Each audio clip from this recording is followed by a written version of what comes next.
ہر کوئی دنیا سے جاتے ہوئے اولاد یاد کرتا ہے۔ میرے باپ اچانک اللہ نے موت دی، ہارٹ اٹیک ہوا، ٹھیک ٹھاک تھے، اچانک۔ تو ایک میری بہن لاہور تھی، ایک فیصل آباد، تو میرے باپ آخر وقت تک کہتے رہے میری بیٹیاں تو بلا دو، اور میری دھیاں تو لے آؤ، اور میری دھیاں تو ملا دیو، میری بچیاں تو ملا دیو، اور یہ کہتے کہتے دنیا سے چلے گئے۔ ہر آدمی موت کے وقت یہی کچھ کرتا ہے۔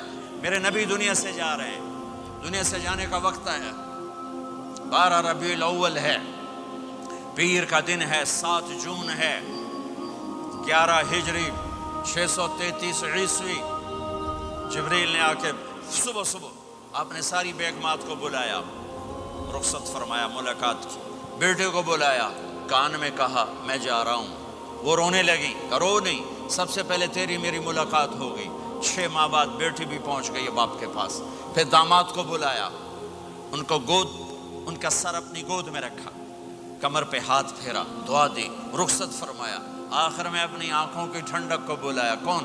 حسن اور حسین، کہ میری آنکھوں کی ٹھنڈک حسن اور حسین، میرے جنت کے پھول حسن اور حسین۔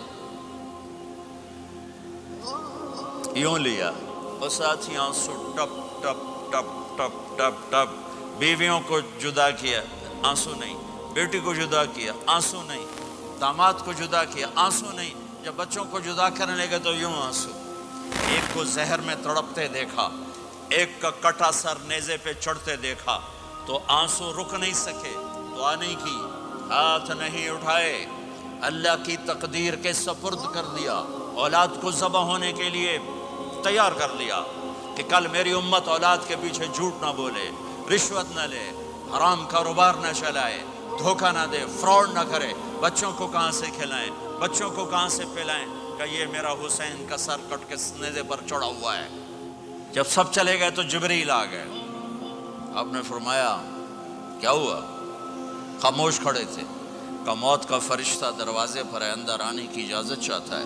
اپنے نبی کا مقام دیکھو، موت بھی پوچھ کے آتی ہے۔ آپ نے کہا آ جائے، آپ کی اجازت پر ملک الموت اندر آئے۔ اسرائیل کا السلام علیکہ یا رسول اللہ، کہنے لگا آپ پہلی ہستی ہیں، میں سلام کر رہا ہوں، میں نے کبھی کسی کو سلام نہیں کیا۔ کہنے لگا آپ پہلی ہستی ہیں، اللہ نے فرمایا تھا پوچھ کے اندر جانا، بن پوچھے نہ جانا۔ پھر کہنے لگے آپ پہلی ہستی ہیں، اللہ نے فرمایا آنا چاہیں تو لے آنا، رہنا چاہیں تو چھوڑ کے آ جانا۔ ہاں، یہ وہ دربار رسالت ہے جہاں موت بھی پوچھ کے آتی ہے۔ آپ نے فرمایا میں اجازت دے دوں میری جان نکالو گے؟ کہ جی نکالوں گا، نکالوں۔ آپ نے یوں جبریل کو دیکھا، کیا کہتے ہو، جاؤں یا رہ جاؤں؟ جبریل نے کہا اللہ آپ کی ملاقات کے شوق میں ہیں، فیصلہ آپ کریں گے۔ ہاں یہ بات سنانا چاہتا تھا اگلی۔ آپ نے کہا اچھا جاؤ، پہلے اللہ سے پوچھ کے آؤ میرے بعد میری امت کے ساتھ کیا کرے، میرے بچوں کے ساتھ۔ یہ ساری مائیں، میرے بچے میرے بچے میرے بچے میرے بچے۔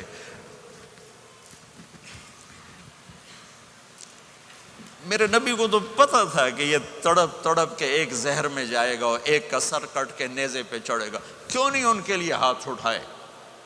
ہمارے لیے کیوں روئے کہ جاؤ اللہ سے پوچھ کے آؤ میرے بعد میری امت کے ساتھ کیا کرے گا، میں پھر جواب دوں گا۔ جبریل واپس گئے، موت کا فرشتہ کھڑا ہوا ہے، جواب آیا یا رسول اللہ آپ کا رب کہہ رہے ہیں آپ کی امت کو تنہا نہیں چھوڑوں گا۔ مجھے میرے رب کی قسم جو سن رہا ہے، جس نے ہمیں یہاں جمع کیا ہے، سنو میری بات غور سے، اگر میرے نبی یہ سوال نہ اٹھاتے تو آج میں اور آپ بھی بندر خنزیر میں بدل چکے ہوتے۔ میری اور رب کی کوئی رشتہ داری نہیں ہے۔ اس امت نے وہ سب کچھ کر دیا جو پہلی امتوں نے کیا، لیکن کون ہے جس نے عذابوں کو روکا ہوا؟ وہ میرے نبی کے آنسو، میرے نبی کی آہیں، میرے نبی کی دعائیں، میرے نبی کی فریادیں، میرے نبی کی تڑپ، میرے نبی کا رونا، میرے نبی کا پیٹ پہ پتھر باندھنا، اس نے روک دیا۔ کوئی نبی جاتے ہوئے امت کے لیے نہیں رویا، واحد نبی ہیں جو جاتے ہوئے امت کے لیے روئے، میری امت میری امت میری امت۔